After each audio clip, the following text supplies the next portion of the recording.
사도신경하심으로 신앙 고백하겠습니다.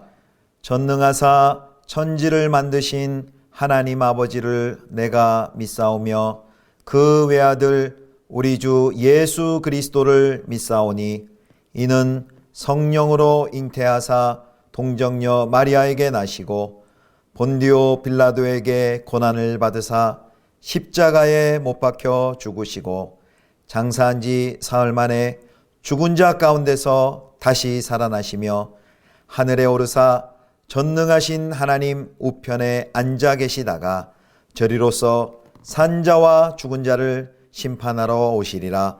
성령을 믿사오며 거룩한 공회와 성도가 서로 교통하는 것과 죄를 사하여 주시는 것과 몸이 다시 사는 것과 영원히 사는 것을 믿사옵나이다. 아멘.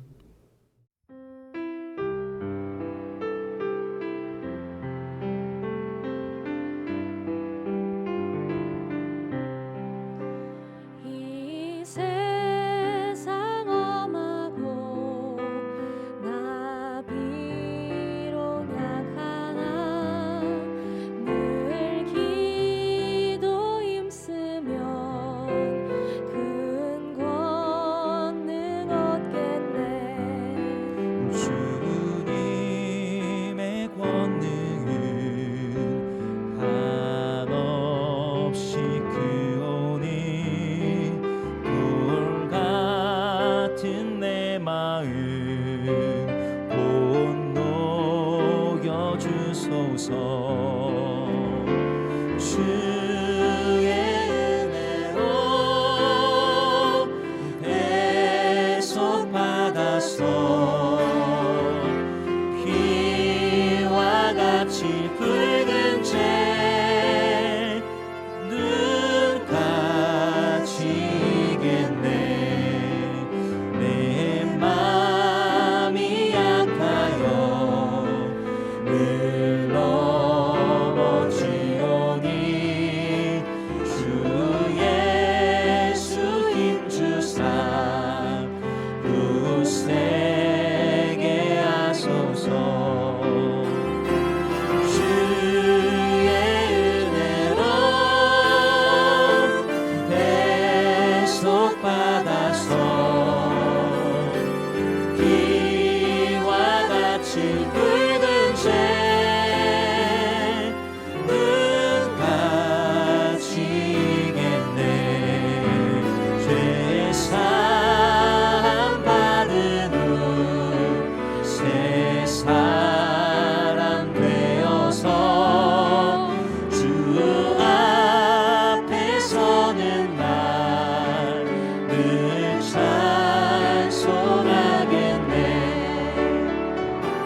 주의 은혜로 대속받았어. 피와 같이 붉은 죄 눈 감치겠네.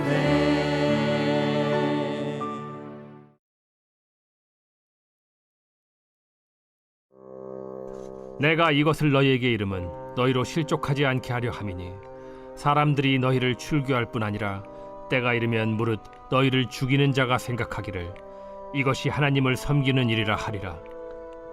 그들이 이런 일을 할 것은 아버지와 나를 알지 못함이라. 오직 너희에게 이 말을 한 것은 너희로 그때를 당하면 내가 너희에게 말한 이것을 기억나게 하려 함이요 처음부터 이 말을 하지 아니한 것은 내가 너희와 함께 있었음이라. 지금 내가 나를 보내신 이에게로 가는데 너희 중에서 나더러 어디로 가는지 묻는 자가 없고 도리어 내가 이 말을 함으로 너희 마음에 근심이 가득하였도다. 그러나 내가 너희에게 실상을 말하노니 내가 떠나가는 것이 너희에게 유익이라. 내가 떠나가지 아니하면 보혜사가 너희에게로 오시지 아니할 것이요 가면 내가 그를 너희에게로 보내리니 그가 와서 죄에 대하여 의에 대하여 심판에 대하여 세상을 책망하시리라. 죄에 대하여라 함은 그들이 나를 믿지 아니하며 의에 대하여라 함은 내가 아버지께로 가니 너희가 다시 나를 보지 못함이요 심판에 대하여라 함은 이 세상 임금이 심판을 받았음이라. 내가 아직도 너희에게 이를 것이 많으나 지금은 너희가 감당하지 못하리라.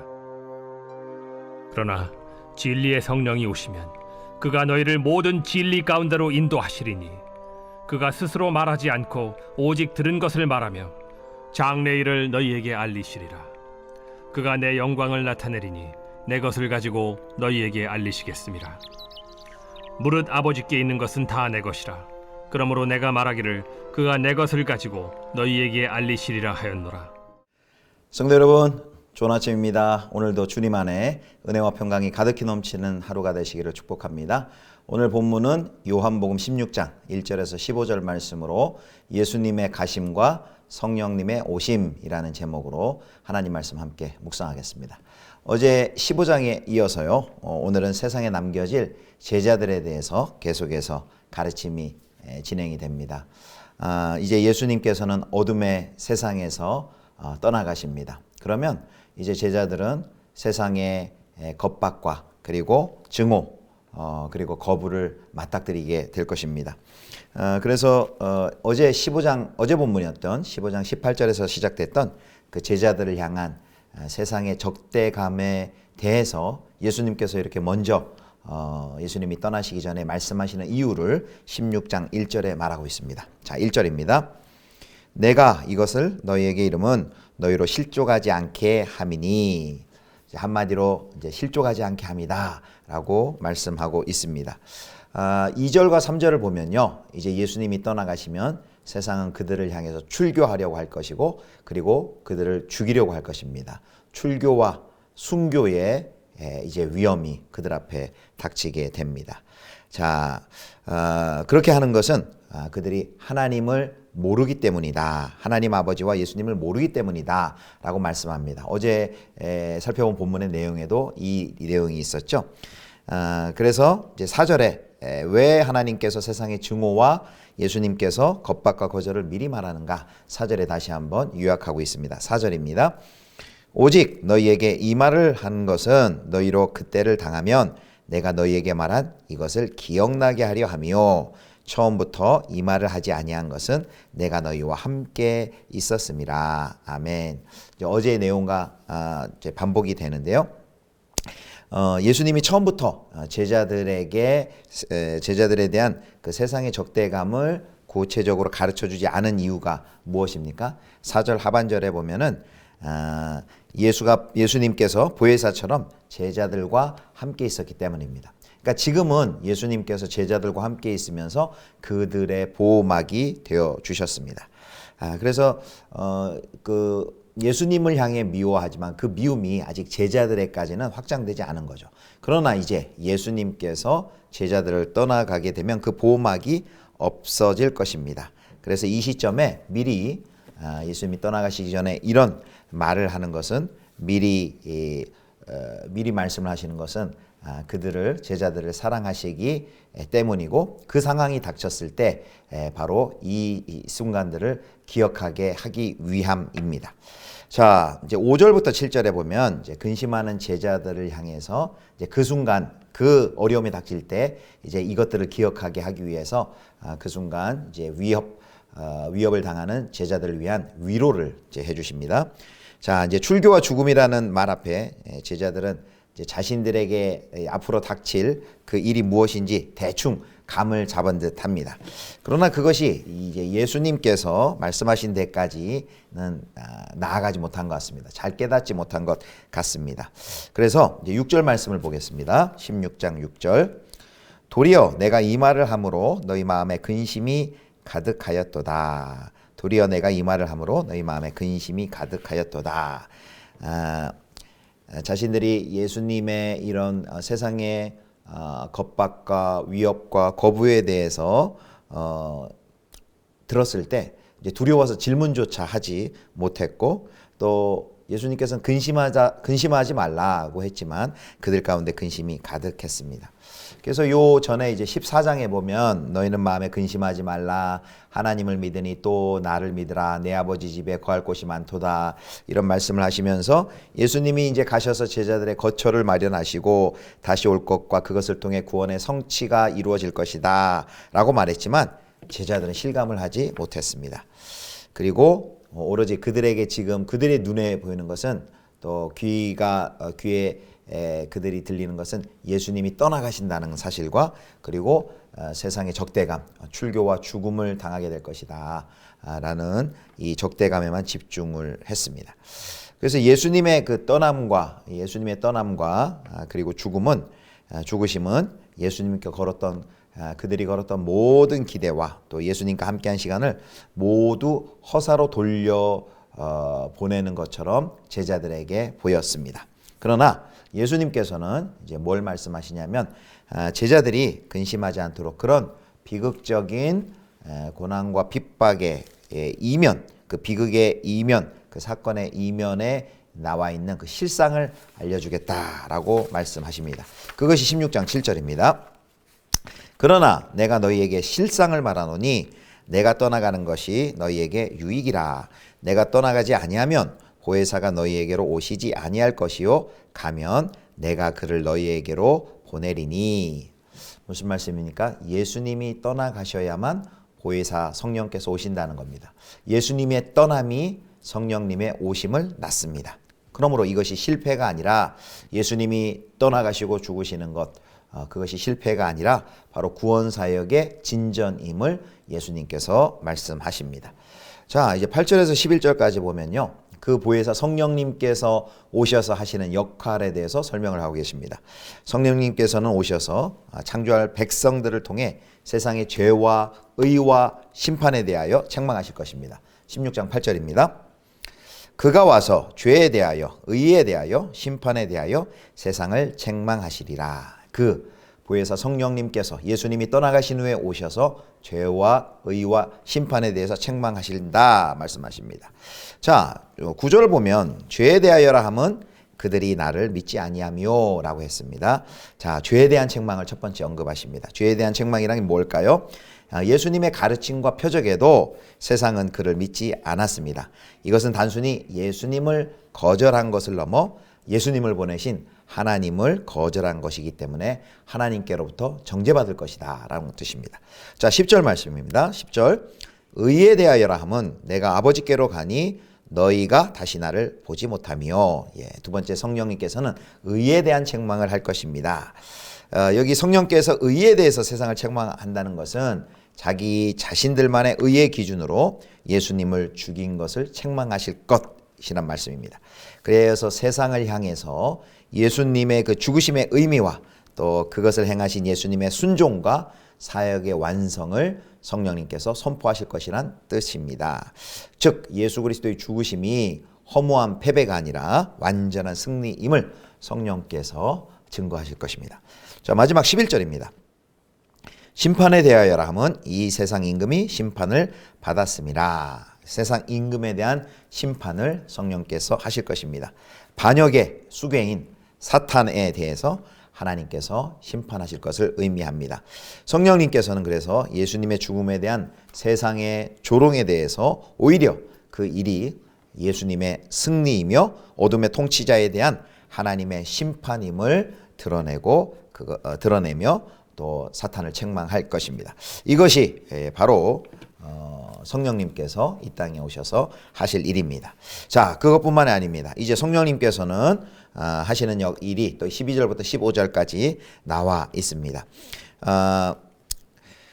아직 이제 제자들에게 가르칠 것이 많이 있지만 이제 예수님께서는 이 정도 여기까지만 말한다고 하십니다. 12절입니다. 12절 내가 아직도 너희에게 이를 것이 많으나 지금은 너희가 감당하지 못하리라. 자, 다 이르지는 않지만 이제 그 모든 것을 이제 성령님께 맡기고 성령님께서 수행하실 것이고 그 성령님께서는 오셔서 이제 두 가지 또 역할을 하실 것인데요. 자, 첫 번째입니다. 첫 번째는 성령님께서는 하나님께 또 예수님께 들은 진리를 제자들에게 전달하고 생각나게 하실 것입니다.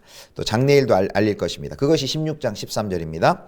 13절 그러나 진리의 성령이 오시면 그가 너희를 모든 진리 가운데로 인도하시리니 그가 스스로 말하지 않고 오직 들은 것을 말하며 장래일을 너희에게 알리시리라. 여기 성령님을 뭐라고 칭했습니까? 진리의 성령님. 그분이 오시면 너희를 진리 가운데로 인도할 것이다. 그리고 그는 스스로 말하지 않고 들은 것을 말하며 장래일을 너희에게 알려줄 것이다. 이렇게 말합니다. 자, 두 번째는 성령님의 역할, 두 번째는 16장 14절입니다. 그가 내 영광을 나타내리니 내 것을 가지고 너희에게 알리시겠음이라. 아멘. 네, 14절 읽었는데요. 13절과 14절 무슨 뜻일까요? 바로 보혜사 성령님, 진리의 성령께서 오셔서 예수님이 전한 하나님의 진리를 바로 제자들이 이해하여서 예수님의 정체성과 그리고 사역의 영광스러움을, 그 사역의 영광스러움을 깨닫게 한다는 말씀입니다. 바로 성령님의 이런 사역은요, 하나님의 영을 새 언약 백성 안에 두어 그분의 뜻을 이해하고 지키게 할 것이라는 구약 에스겔서의 말씀의 약속의 성취입니다. 에스겔서 36장 27절 말씀 봅니다. 또 내 영을 너희 속에 두어 너희로 내 율례를 행하게 하리니 너희가 내 규례를 지켜 행할지라. 아멘.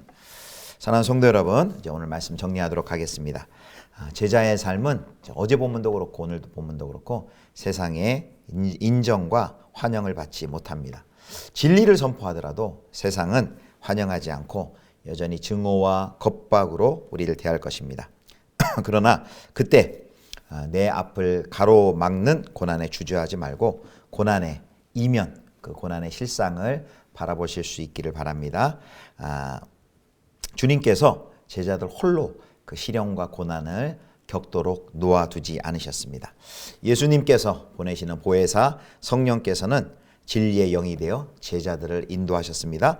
그리고 심판의 영이 되어서 심판의 영으로서 또 세상을 책망하셨습니다. 바로 성령님께서는 그 제자들을 2000년 전 그 제자들을 도우실 뿐만 아니라 그것을 넘어 오늘 이 시대에 우리 안에서도 내주하시고 우리가 그 세상의 거친 도전과 핍박을 견뎌낼 수 있도록 우리와 함께 하시며 우리를 보호하시고 또 위로하실 것입니다. 그 진리의 성령님께서는 진리의 말씀을 우리에게 깨닫게 도우실 것이고 그리고 진리에 합당한 삶을 살 수 있도록 우리를 도와주실 것입니다. 그리고 세상 속에서 제사장 역할을 성실히 감당할 수 있도록 우리에게 힘을 주실 것입니다. 바로 고난이 끝이 아니라 고난을 당할 때마다 그 고난의 이면, 고난의 끝이 아니라 바로 예수님처럼 그 고난은 영광으로 들어가는 문이고 영광의 시작이라는 것을 꼭 기억하시기를 바랍니다. 성령님은 우리 곁에 오셔서 오늘도 우리에게 힘주시고 우리와 함께 하시며 우리를 인도하신다는 이 놀라운 진리의 말씀을 굳게 믿고 오늘도 믿음의 길에서 성령님 의지하면서 승리하시는 저와 여러분 되실 수 있기를 주님의 이름으로 축원합니다. 기도하겠습니다. 하나님 아버지, 거친 세상 가운데 우리를 홀로 두지 아니하시고 보혜사 성령님을 우리 가운데 보내주심을 감사합니다. 고난의 이면에 그 고난이 끝이 아니라 바로 예수 그리스도처럼 영광의 시작인 것을 굳게 믿게 하여 주옵소서. 성령님 의지하여서 또 어떠한 어려움이 있을지라도 잘 견디며 이겨내며 하나님의 영광에 다다르는 저희 되게 하여 주시옵소서. 우리 구주 예수 그리스도의 이름으로 기도드립니다. 아멘. 주님 가르쳐 주신 기도하겠습니다. 하늘에 계신 우리 아버지여, 이름이 거룩히 여김을 받으시오며 나라의 임하옵시며 뜻이 하늘에서 이룬 것 같이 땅에서도 이루어지이다. 오늘날 우리에게 일용할 양식을 주옵시고 우리가 우리에게 죄 지은 자를 사하여 준 것 같이 우리 죄를 사하여 주옵시고 우리를 시험에 들게 하지 마옵시고 다만 악에서 구하옵소서. 대개 나라와 권세와 영광이 아버지께 영원히 있사옵나이다. 아멘.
주